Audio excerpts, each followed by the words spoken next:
We're holding this hearing today in light of the recent anti-Semitic violence, including the arson at the home of Pennsylvania Governor Josh Shapiro, the brutal murder of Israeli embassy employees, and of course the barbaric Boulder, Colorado terrorist attack that injured 15 people, and even the road rage incident affecting one of our own members.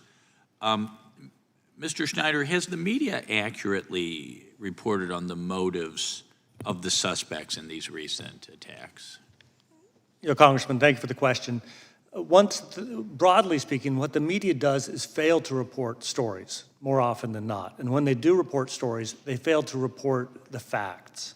Or they report stories that fit their narrative. They ignore so many stories and then focus on the things that they want to focus on, oftentimes for a political agenda. And then, for example, as I previously indicated, when the terrorist in Boulder with a flamethrower attacked Jews who were simply asking for Hamas to return the hostages, so many media outlets failed to indicate that this was a terrorist act. They Peaceful didn't want protesters, elderly protesters. That's right, sir. And we see time and again, our public broadcasters, NPR and PBS, time and time again, they'll run stories, oftentimes with anti-Semitic tropes, over and over, ignoring root causes of the war, ignoring root causes of anti-Semitism, and instead going after the other side, those responsible for these sorts of attacks. Yeah, if I recall, the media outlets initially downplayed the ideological motives of the attacker in Boulder, Colorado. Am I wrong there? This is a consistent pattern with so many in legacy media. And are there any particular regions or cities where we know campuses, college campuses, but where anti-Semitic violence has surged more than others? Congressman, I'm not aware that there's any particular city that's worse than others. What we do see, if you look at a map, like a heat blister map, you'll see that these anti-Semitic protests or anti-Semitic empowered protests are all over. You'll see media outlets, large, small, public, private, all employing the same sort of devices. That's why I really do focus on like the Associated Press and the style book that sets the definition and the tones for so many of these things. Oh, and we see that in so many areas. That's right. Gender-affirming care, give me a break. It's right in the AP style book. No, thank you. Ms. Cooper, what do you identify as the key failures of the Biden administration regarding the vetting and border enforcement that allowed Mohammed Sabri Soliman to execute a year-long plot that ultimately culminated in the firebombing in the pro-Israel rally?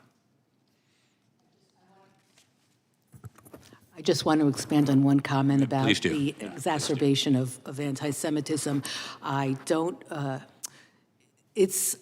know I read recently some report that says that the universities that have chapters of the Faculty for Justice in Palestine have a far higher incident rate of anti-Semitism than universities that do not. Faculties for Justice, the FJP was basically started the month after October 7th, and they are essentially the teachers that are involved in the encampments, the protests. They work with the students. So, yeah, I hadn't heard. I heard of Students for Justice in Palestine, but Faculty for Justice in Palestine started shortly after October 7th. Correct. Okay. The National Students for Justice in Palestine, they have various chapters on the campuses that we always read about, which are the SJP, Students for Justice in Palestine, and FJP was started to support the Students for Justice in Palestine. And you mentioned an issue of unions in our educational institutions playing a role in the rise of anti-Semitism. I'm assuming, I always like to name names, K through 12 school, are we schools we're talking about American Federation of Teachers and NEA? Yes, and then you're talking about the AAUP on college campuses. Yes. And how about the unions we don't necessarily always consider as being teachers' unions? SEIU, Ask Me.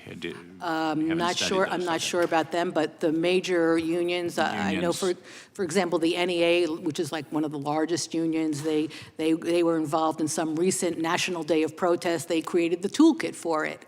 You know, it was in the name of Palestine or the Free Palestine movement, but a union. What's a union have to do with that? Right. Well, thank you, and I yield back.